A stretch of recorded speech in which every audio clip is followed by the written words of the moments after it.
All right. Well, hello, everybody. My name is Joe Cady, Director of Faith Formation here at St. Timothy Catholic Church, and I'm here with Brenden Bell, one of our newest hires here at St. Timothy's. So Brenden joined us just a couple months ago. So welcome, Brenden. Before we get started, maybe, Brenden, since a lot of people might not know you yet, it'd be great to have you just tell us briefly a little bit about yourself, where you came from, and how you found yourself at St. Tim's. Okay, well, it's kind of an interesting story. So I was born and raised in California, and then through kind of a long and complicated journey, I ended up going into the seminary with a religious community out in Boston, the Oblates of the Virgin Mary, and I was with them for about 3.5 years, and I discerned that God wasn't calling me to the priesthood. So about a year ago, I left the seminary and I've been staying with my parents up in Chino Valley in the northern Arizona region. And then about a month ago, I've heard about this opportunity at St. Timothy's, and I'd been familiar with the parish before. So I got hired here and moved down, and here I am. Awesome. Well, you've had like the craziest start to working at a parish of anybody I've ever known. So when Brendan first started, literally his first day of work, my wife injured her back the day before, and it was pretty severe and required me to basically take that first week of work or of his job off of work. So he was thrown in with no direction, and he managed very well. And then now here we are, all working from home from our laptops. So Brendan, if you can survive this, you can literally survive any work environment. But no, we're excited to have Brendan a part of our team. One of the things that, since we're in this time of kind of staying in our homes, everybody working from home, kind of self isolation, um, one of the things we're trying to do as a parish is figure out how we can still continue to serve people, stay connected to people, but it also provide opportunities for them to continually grow in their own faith and walk with the Lord in these circumstances that are unusual circumstances. And so one of the things that Brendan has done is he's created a kind of do-it-yourself day retreat. And so I wanted to talk with Brendan a little bit about what that looks like and give you some pointers on how you can do that yourself. So why don't you tell us just briefly what it means to do a do-it-yourself retreat? How does that even work? Okay, well, it's actually kind of modeled after something that we would do in the seminary as part of our formation. We would call it a day of recollection, and it was kind of a retreat in miniature, one day, and it had kind of a free form format, like it was something that you could do on your own, just if you had a free day during the weekend or something, just to kind of reconnect with the Lord and reset things. And we do one about once a month to kind of recollect and recenter ourselves. And so the format that I kind of did with this was just um, trying to get like three different periods of prayer with scriptures, and I designed it around the Ignatian method because the community that I was in really followed that prayer format, and I think it's a very rich prayer format. It allows you to dive deeper into the scriptures, and so I gave a little brief introduction to that and how the steps in an Ignatian prayer would be. Um, and so each prayer period are opportunities to just take the scripture and take that time with the Lord and just let the Spirit lead you in that.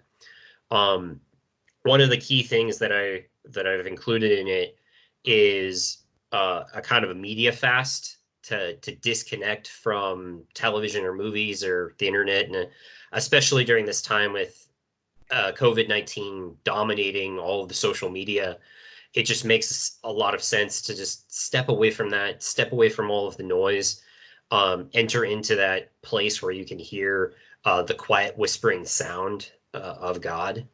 And so that's the idea of the format, with the exception of these prayer periods that are going to be about 30 minutes to an hour, no more than an hour. The rest of the day is just spent in quiet reflection. You can go for a walk. You can pray the rosary or other devotionals. Another option is, if you're really tired, take a nap. Kind of an opportunity that it's whatever God needs to give to you during this day. It's your day with God. So that's basically the format.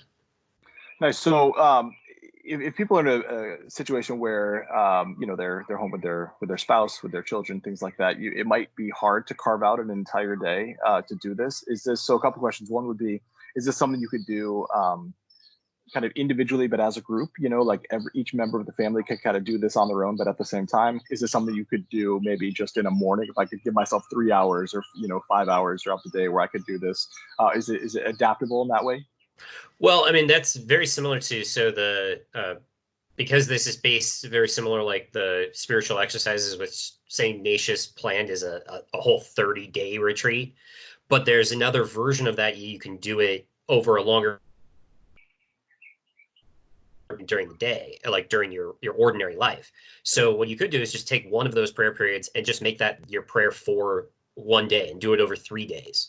Or you could do it as you could concentrate it, but I would want to have some space between prayer periods, especially to do journaling, because if after the prayer experience, it's really good to take some time to write down what you experienced.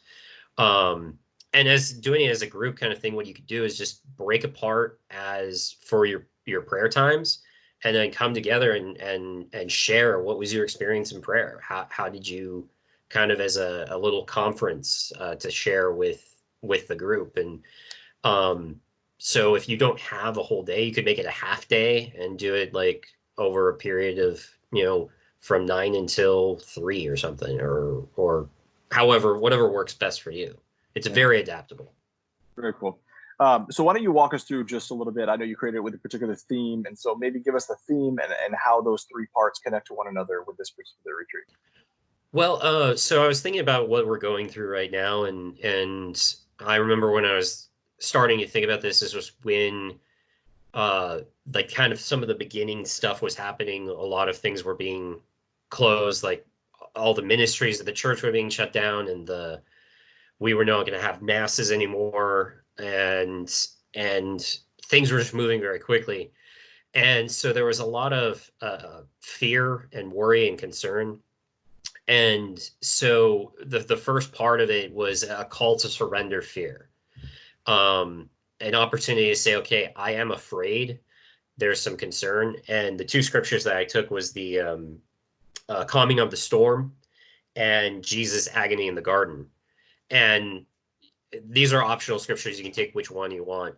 But the calming of the storm is like there's a storm happening around us. There's some storm happening. There's chaos. There's craziness, and to be able to enter in and to come to the Lord and say, Lord, we're perishing. Help us. And Jesus gives us this invitation to say, why are you terrified? Why do you doubt? Like, trust me, I'm here.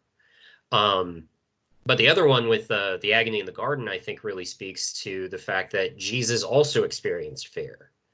And so we can relate to that. But he, in his fear, he turned over to his Father and surrendered that fear to the Father and trusted in his will. So that's the first part of the surrendering that fear. But once we surrender that fear, we're invited to trust. So that's the next part, is that invitation to trust.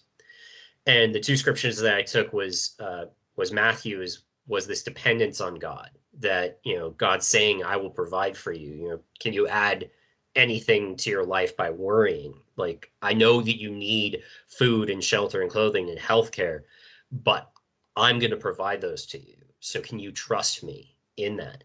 And the other one was the walking on the water. And I specifically chose the one where Peter's invited to step onto the waves.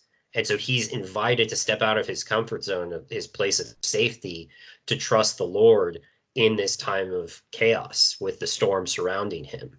And so there's that invitation to enter into that.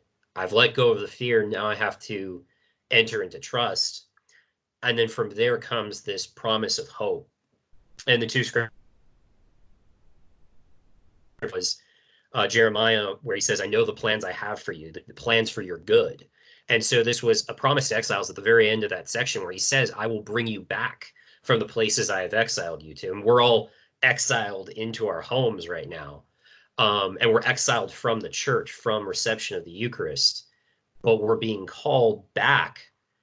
That the promise is, I'm going to bring you back to this. And then the other one was from Isaiah, is this world renewed, that I'm going to make a new heaven and a new earth, that after this time of chaos, after this time of hurting, I'm going to restore. And so can we believe in those promises? And so it's this path that God leads us through, that, and he's patient with us. He will receive us where we're at, whatever sufferings, whatever fears, whatever concerns we have, he's there, and he's not going to rush us through it. He's going to meet us where we are and gently walk us through this path. That's really cool. And those themes really, while they're very relevant to what we're experiencing right now, I mean, there's never really a time in our lives that we don't have something that's causing us some fear and anxiety and things like that. And so this is something that could be useful really at any time of our walk with God. One thing that stuck out to me is we're speaking about fear. One of the things I love about we talk about fortitude or courage or bravery as one of the cardinal virtues, and we tend to think that fortitude or courage is not being afraid. But actually, that's not what it is at all. It's just not allowing the fear to stop you from pursuing what is good. And I love that idea that we tend to think that fear in itself is a flaw, that if we're afraid of something, it must be there's something wrong with us interiorly. And the fact that Jesus himself experienced fear shows us that in and of itself, it is not problematic. And so I love this idea of surrendering our fears to the Lord, but we give then in order then to receive, right? Or we give so that in the place of that fear, or in consolation of that fear, comes this attitude of trust, where we can turn to the Lord, and that trust definitely leads into hope. I was reminded of one of my favorite sayings of Mother Teresa, where she said, "Never let anything cause you so much sorrow that you forget the joy of the risen Christ." And again, this idea that to be hopeful doesn't mean to be naive to the situation around you. To be hopeful doesn't mean to pretend like everything is okay. To be hopeful just means that we know that God is bigger than whatever we're facing. Yeah, and I think that that's the idea, is that we take our fears and our concerns, and we trade them to God, and he gives us hope in return. So it's a very good deal. I mean, it's like you got nothing to lose here. You're getting the Right, good right. side of it. Cool. So what would you recommend, practical recommendations? So I watch this video, I see the thing in the resource that's available to me. Give me a couple steps of what I need to do to make it a reality.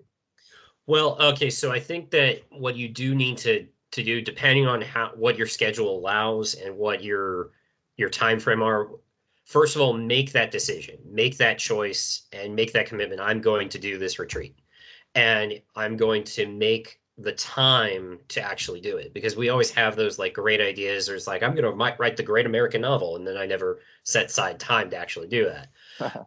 So first, make that commitment. If you feel the Lord is calling you to do this, set that time aside, whether it be, I'm going to do it an hour each day for 3 days, or I'm going to do the whole day retreat. I'm going to set that time apart.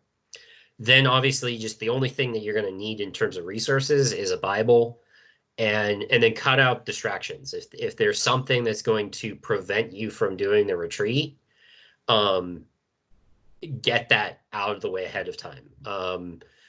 One of the things I heard was that something called a pre-mortem. If there's something that's going to kill a good idea, think ahead of time, what is going to kill this, and then make sure that you've planned that those things are no longer going to be a problem. And then definitely do the media fast. You have to cut out the distractions. That is the big thing. When I was in the seminary, we did a year of novitiate where we did the entire year was no media. We only went online for email like once a week and stuff. And the fruits of that are, I cannot express how much fruit comes from doing a media fast. Awesome. Well, that's great. This is a really great resource. And so, I'm really excited that you created it, and I hope it's something that people find very fruitful. So thank you for your time and energy on creating this. Oh, thank you. Thank you. It was definitely the spirit leading me in this. Awesome. Awesome. Well, that's awesome. Well, thanks everybody. We'll see you soon.